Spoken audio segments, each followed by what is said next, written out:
Tonight, a West Virginia community is coming together to honor two National Guard members shot in an ambush attack in Washington, D.C.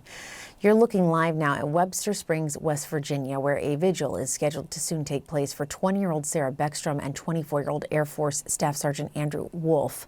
Beckstrom died from her injuries on Thursday. Wolf remains in critical condition. In the days following that attack, family, friends, even strangers have come together to honor them, and CNN reporter Camila DeChalis has more now. Well, Jessica, we're learning more details about the two National Guard service members who were recently shot in Washington, D.C. this past week. Now, unfortunately, one of them, Sarah Beckstrom, she recently just passed away from her injuries. Meanwhile, Andrew Wolf, he was 24 and he now still remains in critical condition. Now, Republican lawmaker Riley Moore has been in contact with his family and recently gave us an update on his condition. Take a listen. Andy is hanging on, and he's a fighter, and his family has told me that time and time again. He is a fighter.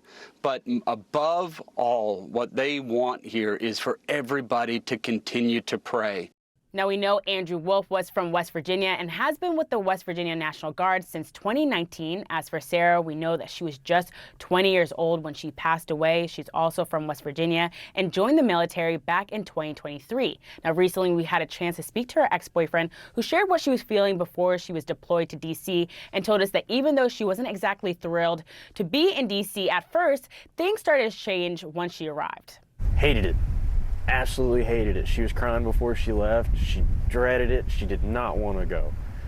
I didn't figure it would ever go this way, of course, and I kind of encouraged her. I was like, it could be a great opportunity. There's nothing around here. She didn't want to be there. Not a doubt in her mind. She didn't want to be there. And then once she was there, she kind of realized it wasn't too bad, and she was having fun. Now, as for the shooter, we learned that he used to work with the CIA in Afghanistan before coming to the U.S. in 2021 under the Biden-era program. He was also recently granted asylum just this past year, back in April, under the Trump administration, and sources told CNN that he was thoroughly vetted by U.S. intelligence agencies before arriving here. Now, the U.S. Attorney General says that the suspect is now facing murder charges related to the shooting, and prosecutors are even considering seeking the death penalty. All right, Camila, thank you. We're joined now by CNN's senior national security analyst, Juliette Kayyem. She also served in the Department of Homeland Security in the Obama administration and is currently a professor at the Harvard Kennedy School. Juliette, good to see you. Thank you for being here. Thanks for having me. This is such a tragedy and so sad. We have 3 days now since this all happened. What questions do you still have about this attack?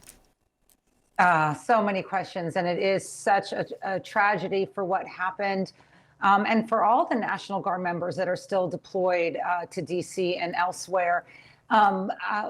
Here's the question right now, which is, did the vetting process that we know, there are a variety of places where the United States is essentially vetting him, did it miss something, or was there a radicalization process in the last couple months that family and friends may have ignored or known was happening? Look, you and I have been doing this, unfortunately, long enough. These things never come out of the blue, right? A family member, a community member, maybe he was having contacts abroad of which he is talking about these plans. So I think that we're going to learn more about sort of what got him from Washington State to Washington, D.C., and what was the mind frame and the trigger and the sort of like what caused this to happen on Thanksgiving when he decided to finally do it.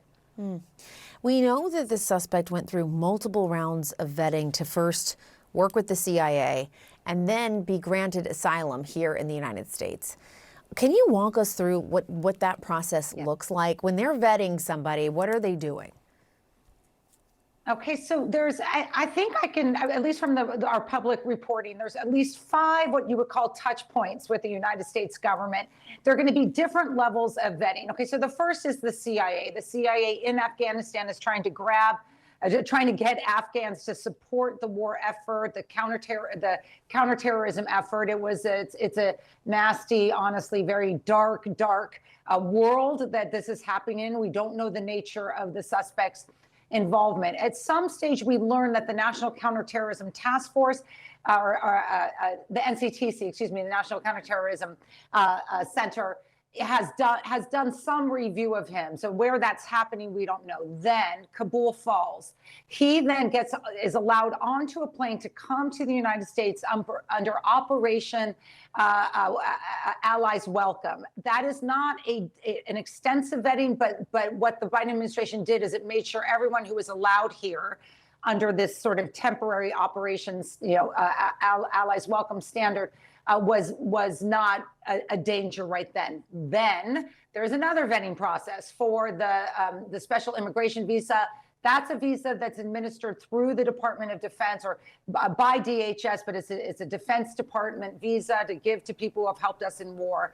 And then, of course, as we now know, under the Trump administration, the final and last vetting, which is when he seeks and is granted asylum status. So that's a lot of, honestly, that's just a lot of moments that he's having encounters with the United States. So the big question is, politics aside, I know everyone's trying to blame everyone else's. What was missed or what has happened since the Trump administration granted him that asylum status? That's the question everyone should want to answer. Right. And I would assume, and this seems obvious, but just confirming with you, that now they then go back and talk to his family members, to people who knew him. Like, they're going to do a thorough investigation of all of that to try to get to the answer you're talking about. That's exactly right. Look, the Trump administration has reacted with a sort of sweeping, let's just say, stopping all Afghans from being able to process or become legalized in this nation. They're just taking a sweeping approach that everyone's guilty because of the one suspect.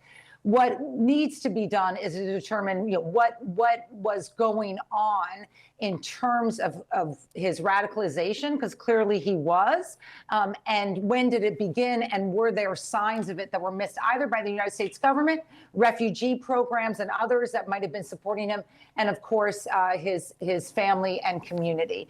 We need to answer those questions rather than just assume everyone in that pool, Afghans, are inherently suspect, and that's been the approach of the White House at least since this weekend. And the president is now deploying more troops to the D.C. area.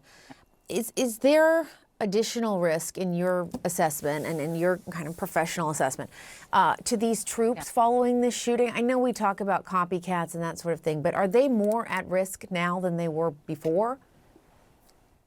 Well, I wrote about this for The Atlantic, and look, there is evidence and that commanders of the National Guard were saying to their leadership, look, this is a vulnerability that the National Guard is standing out there. Part of it is because the mission was so loose. It started off as anti-crime. It then became sort of a beautification campaign. It then became just sort of a visibility. And all of us who have been to D.C., they're sort of just walking the streets. None of those are really focused on force protection. And that's, I think, clearly what has happened here. So you add more people, there's more vulnerabilities. Of course, the more there are, maybe it's less likely that someone will go after them. But none of these numbers answer the fundamental question, which is, of course, what is the mission? How do you measure it, right? What are the rules of engagement? How come the original, why are they doing beautification when we're talking about anti-crime? So I think part of this is just answering a question that the commanders of the National Guard have been asking, that members of the National Guard we know have been asking and criticizing, is what particular specialty do we have that brings us here? Sure, it's nice to have more National Guard on the street, or it's nice to have your streets clean. But why the National Guard doesn't have a particular expertise in this? In fact, they haven't been trained.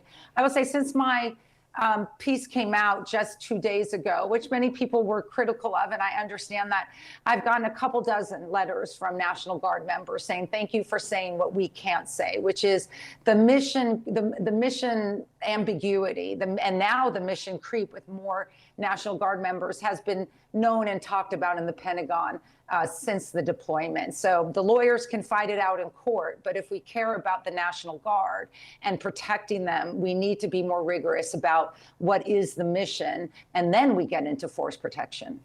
All right, Juliette Kayyem, thanks for your time. We appreciate it.